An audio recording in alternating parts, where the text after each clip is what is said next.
This is a deeper listen from KEXP, the show we talk with musicians about the thoughts and experiences that shape their music. I'm Emily Fox. And today we're talking with Perfume Genius. He's out with a new record called Glory. It's near, holy terror, taking focus off the rise. Perfume Genius is a stage name of Mike Hadreas. He grew up in Seattle and started releasing music in 2010.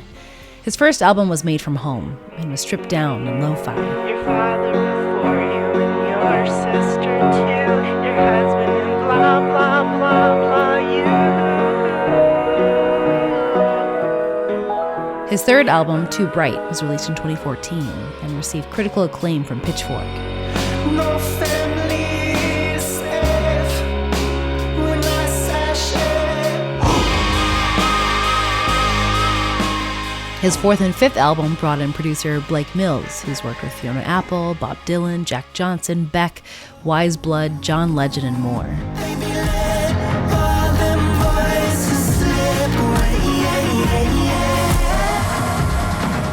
Perfume Genius's last album, 2022's Ugly Season, was written for a dance piece for Seattle choreographer Kate Wallich.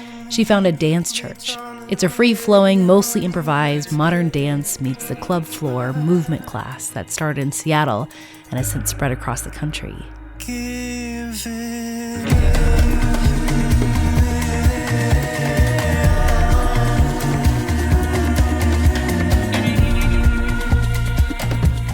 This latest album, Glory, has been described as Perfume Genius's most directly confessional album to date.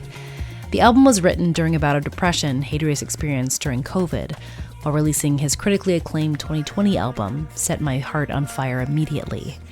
This record captures Hadrias's inner fears, paranoid fantasies, and reflections on gay lust and love. You can hear uneasiness within the instrumentals and parts of the record.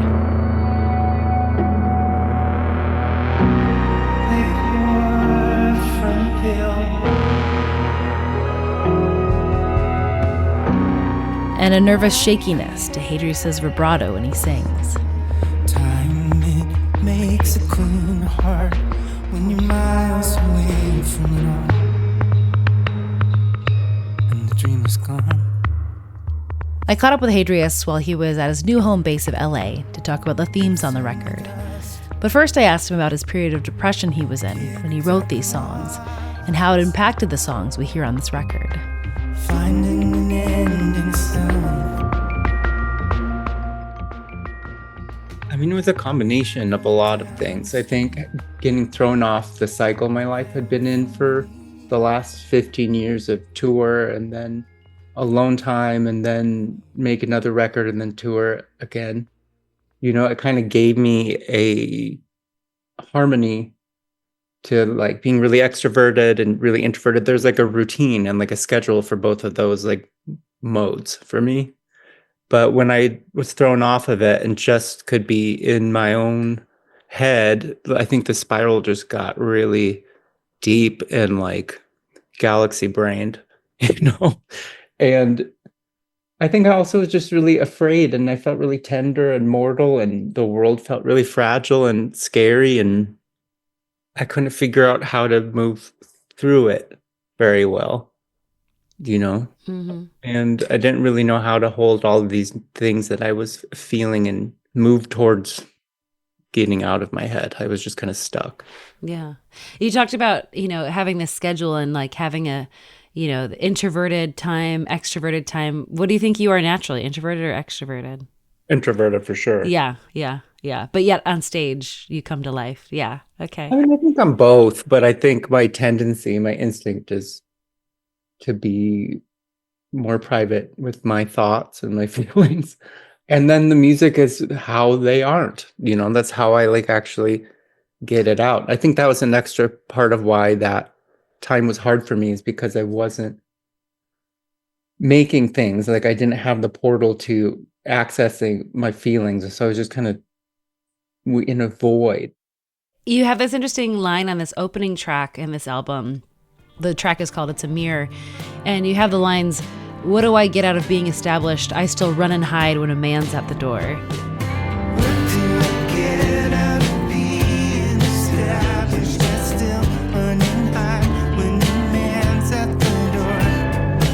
Can you talk about that line for me? I mean, it's very literal that the neighbor came to the door, someone came to the door, and I like ran and got Alan, my boyfriend, to go talk to them. Because I'm not the one that talks to the people. Like I'm too shy or something. And then I went and sat down and was listening to him talk to my neighbor. And I was like, why can I not do that or feel so nervous to be in the regular world in that way? But then I like charge people money to watch me sing for an hour. It's really wild. It's near, holy terror, taking focus off the horizon. It's a chorus, reaching for us, swarming locusts wherever you go. It's a siren, muffled crying, breaking me down soft and slow. It's a diamond, my whole life is open just outside the door. It's a mirror dim. Your song In a Row off of this album, Glory, really, really stood out to me. I mean, it's like so vividly dark. Locked inside a moving car, flopping in the trunk.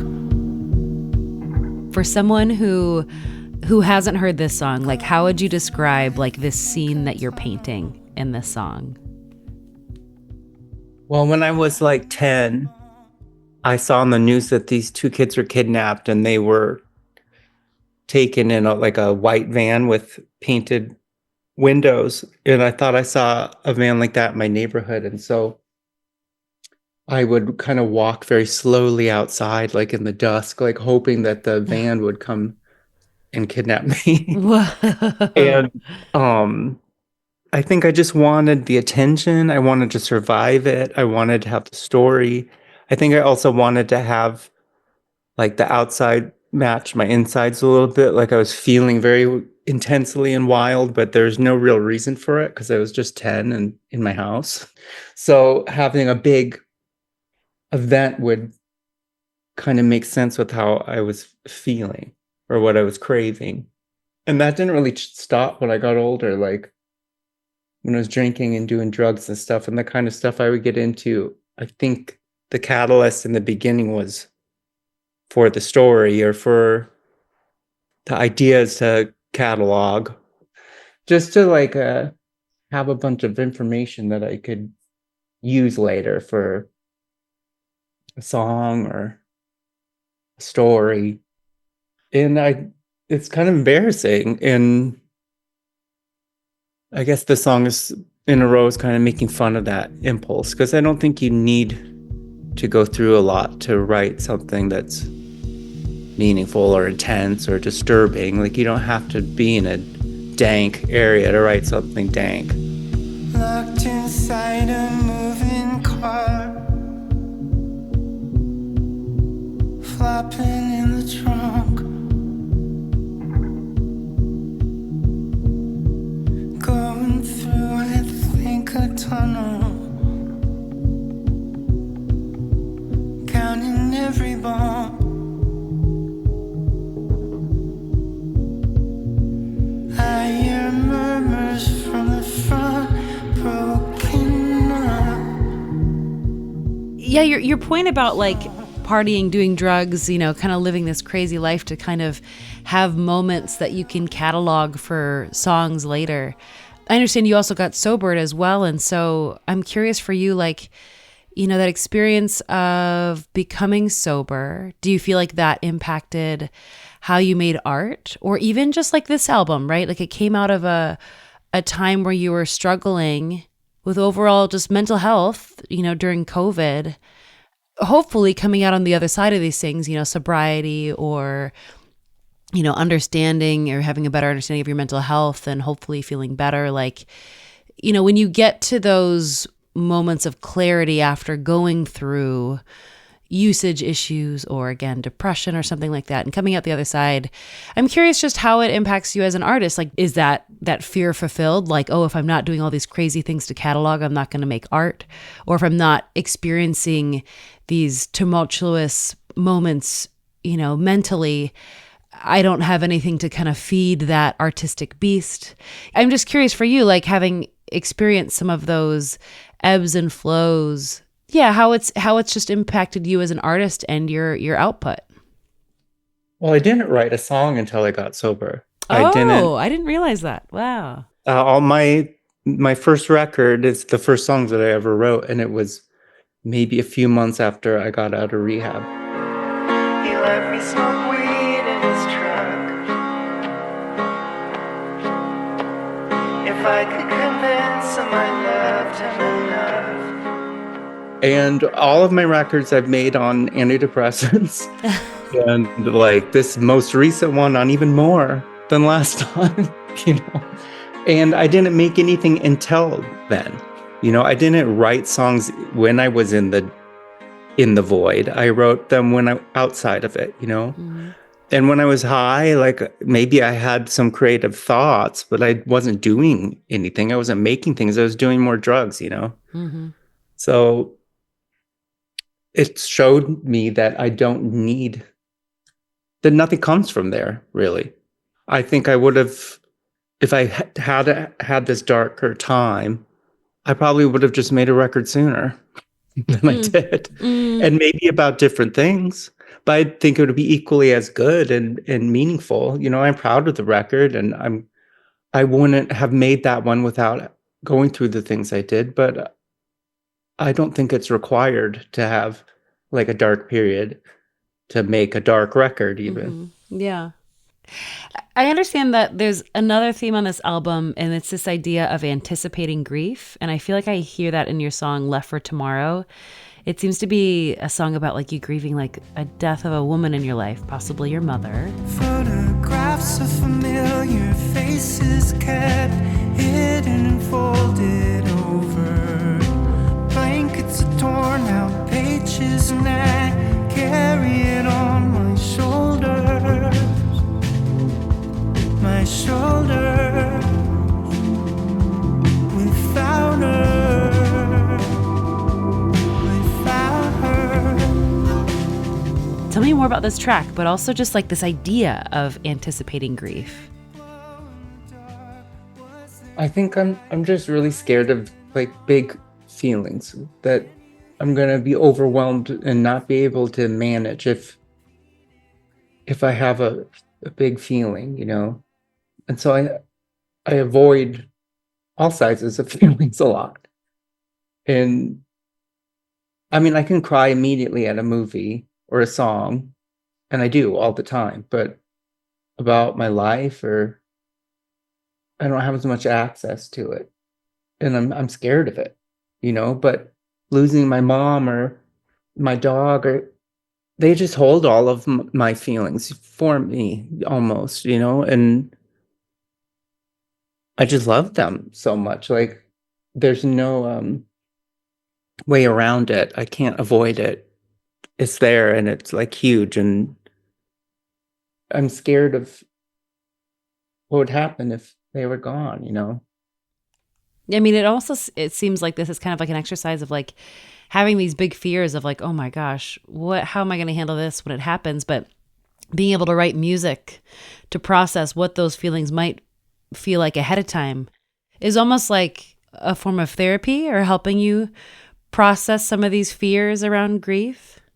Oh yeah, big time. Yeah. I think when I was really scared of the plane, I was talking to my therapist, or I don't know if she told me or if I read it online, but they were saying that your fear of the plane crashing feels the exact same as if it did. There's not a big difference between those two feelings. Whoa. And in a way that's kind of comforting. And I've noticed that actually on the plane, when the turbulence is really bad, I'm eerily kind of calm just because I've been preparing for it. Oh. Yeah. And I think that's part of why I wrote about the things I did. I wanted to see if I could portion out some of that feeling to, I don't know, not prepare myself, but just try to let a little bit in. And I, especially when I have control over it. Without her, without her, without her, without her. There's this line that also stood out to me, and it's in your song No Front Teeth, where you sing, I feel something my entire life, it's fine. It's in the palm of my hand. I feel something my entire life. It's fine. And that just had me wondering, what are you talking about here? Like, it almost seems like there's something that's really stuck with you, but then you're saying, like, it's fine, it's fine, it's fine. Like brushing it aside, even though it can be a little more consuming than what you're saying it is. I think, when I would drink, immediately I would not care about anything anymore. And like when I would do mushrooms, I would think about death. I would think about climate change.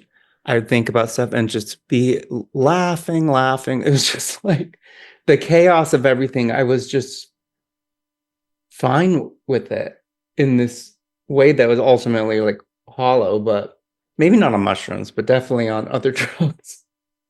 And that song's kind of about like a relapse, I guess, about knowing that I'm moving towards something that's not good, but not caring. And it's kind of liberating. I think that's part of what I was addicted to, is how free I felt from everything. Not because it went away, but because I didn't care.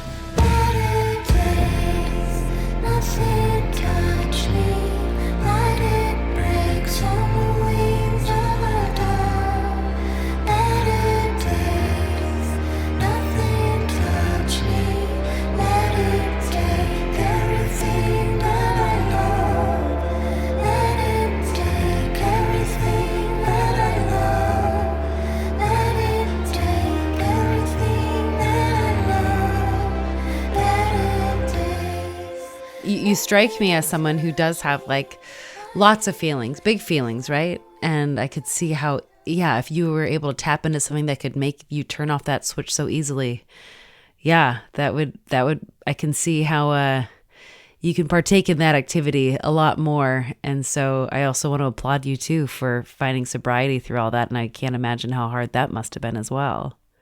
It's fine now. It's never easy because you're still left with your instincts, and like those never really go away. But you can live alongside them. The longer you do it, the less tension there is, and the less you're like piloted by the bad ones. You kind of just let them be there, and you do something else. Yeah. And that takes a while to get there, but once you do, it's not as difficult anymore. And then, just physically it's hard for a little bit. Like your whole body is telling you to do something, and that kind of goes away. And then it's kind of just your brain and your spirit, which are, major. But it gets easier. So you have some characters in this album, which I understand is typical of your music, like names of people who might represent someone else in your life, or just characters you've created for a song. And in this album, we hear the names Dion, Tate, and Jason.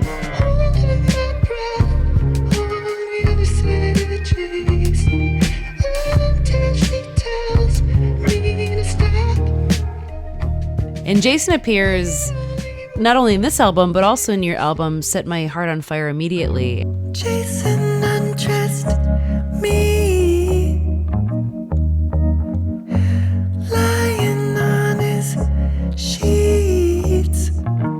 He did not do the same, even his boots were on. And I'm curious, like, who does Jason represent to you? They're both actual people and both men. Named Jason, or is this like a... No, they're yeah, not. Yeah. They're different names, but they both sort of were archetypal, like withheld, straight seeming, or are actually straight, traditional, like stereotypically masculine guys. And I guess that's the archetype that I'm the most scared of, that I am the most angry at, but I'm still drawn to and want validation from. It can get kind of confusing, you know? And I guess both of those songs are about dynamics I've been in where all of that stuff is at play. Jason, there's no rush. I know a lot comes up. Ooh. Letting in some love where there always should have been some. Yeah, it's interesting you're talking about, like more straight or stereotypical masculine guys. And then I'm thinking also of your song Full On that has this line about quarterbacks crying on your lap. I saw every quarterback cry.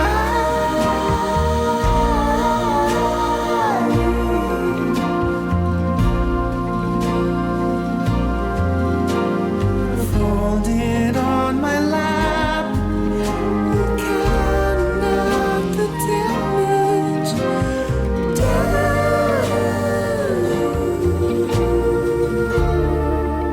Can you tell me more about that song and lyric? Well, I feel like the more stereotypically masculine someone is, the more when they get a cold that they're like just freak out, like they can't handle it, you know? They're just like on the floor. They just like have a cough or like their nose is stuffed up, but they'll call into work for like 2 weeks. Yeah, I live with one of those. Yeah. Something that is really frustrating about it, but then something endearing about it too. And I also feel like empowered because I feel like I can do a show. I can have a really bad cold and play a show and but that makes me feel kind of, I don't know. Even though I find it kind of silly, I do like that I can comfort them or take care of them. There's something I like about it. Even like manspreading, like it's repulsive, but then I'm attracted to it. Also goes along with that fear of planes. Gosh, spreading on planes. Yeah. I saw every quarterback cry.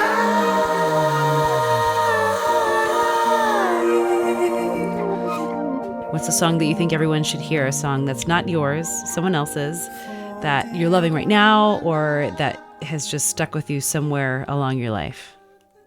I love the new Jenny Hval song, To Be a Rose.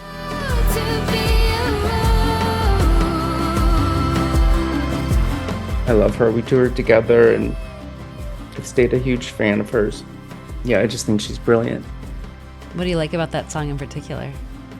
I think my favorite thing in music is when it's like math and something magical mixed together, because sometimes it's hard to bring those two together. You either have one or the other, and she has like this clarity.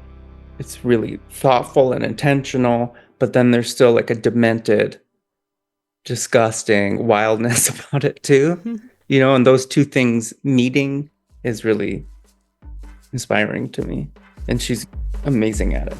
A rose is a rose is a rose is a cigarette.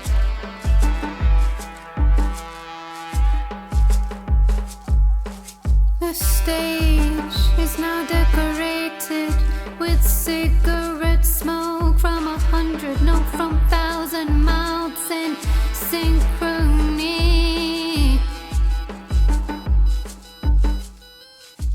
Well, I've been speaking with Mike Hadreas of Perfume Genius about his latest album, Glory, which was released on March 28th. Perfume Genius will perform at the Fillmore in San Francisco on May 13th and the Showbox in Seattle on June 26th. Mike, thank you so much for your time today and congratulations on the new record. Thanks. Thanks for having me. Makes a queen heart when you're miles away from it all.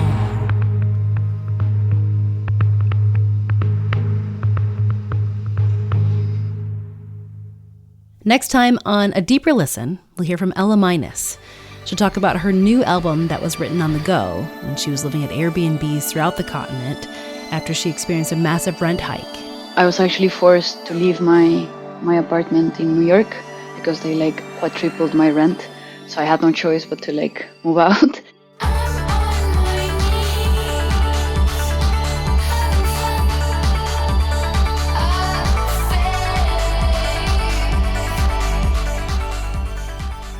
That's next time on A Deeper Listen. Before you go, please help spread the word about this podcast by subscribing to, rating, and reviewing the show, or share an episode with a friend. Those little things really go a long way. You can also help financially support the work we do here on A Deeper Listen from KEXP, a publicly supported station, by giving $6 a month at kexp.org/deeper. And thanks for taking a deeper listen.